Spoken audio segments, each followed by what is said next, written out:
শ্রমিক অসন্তোষের জেরে শিল্পাঞ্চলে প্রায় অর্ধশত কারখানা বন্ধ ঘোষণা করা হয়েছে। কোথাও আবার দেয়া হয়েছে সবেতনে ছুটি। চলমান অস্থিরতায় বস্ত্র খাতে ক্রয়াদেশ অন্য দেশে নেয়ার পায়তারা চলছে বলে অভিযোগ করেছেন ব্যবসায়ীরা। এদিকে শ্রম উপদেষ্টা জানিয়েছেন, আইনি বাধ্যবাধকতা থাকলেও শ্রমিক ইস্যুতে একটি স্থায়ী সমাধানের দিকে যাচ্ছে সরকার।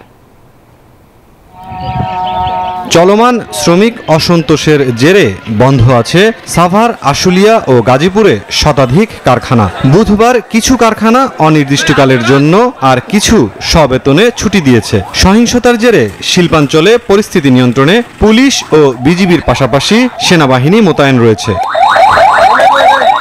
এনজিওর কিস্তি প্রথমবার বিকাশ পেমেন্ট করলেই 20 টাকা ইনস্ট্যান্ট ক্যাশব্যাক। কারওয়ান বাজারে Bangladesh textile mills association BTMA কার্যালয়ে জরুরি সংবাদ সম্মেলন বস্ত্র খাতের অচল অবস্থা নিয়ে।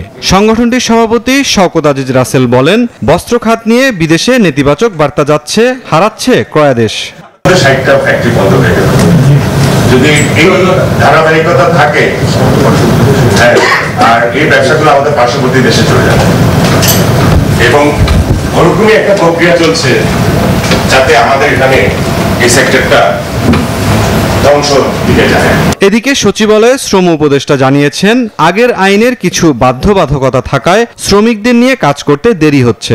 শ্রম আইন নিয়ে কথা আছে এবং নিম্নতম মজুরি নিয়ে কথা, সেগুলো নিয়ে কাজ করতে আমাদেরকে শান্ত পরিবেশ দিতে হবে, যাতে করে আমরা আমাদের যে রিয়েল প্রবলেমগুলো সেগুলো অ্যাড্রেস করতে পারি এবং শ্রমিকদের সমস্যাগুলো একটা স্থায়ী সমাধানের দিকে যেতে পারি। আমরা আশা করব যে আমাদের শ্রমিকরাও ধৈর্য ধারণ করবেন এবং আমাদেরকে সেই সময়টা দেবেন।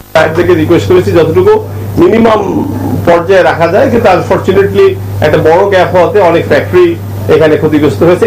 এছাড়াও তিনি বলেন, গার্মেন্টস অসন্তোষ নিয়ে যারা বিক্ষোভ করছে তারা কেউ শ্রমিক নয়, তারা বহিরাগত, তাদের বিরুদ্ধে ব্যবস্থায় যাচ্ছে সরকার। মুরসালিন হক জুনায়েদ, নিউজ 24, ঢাকা।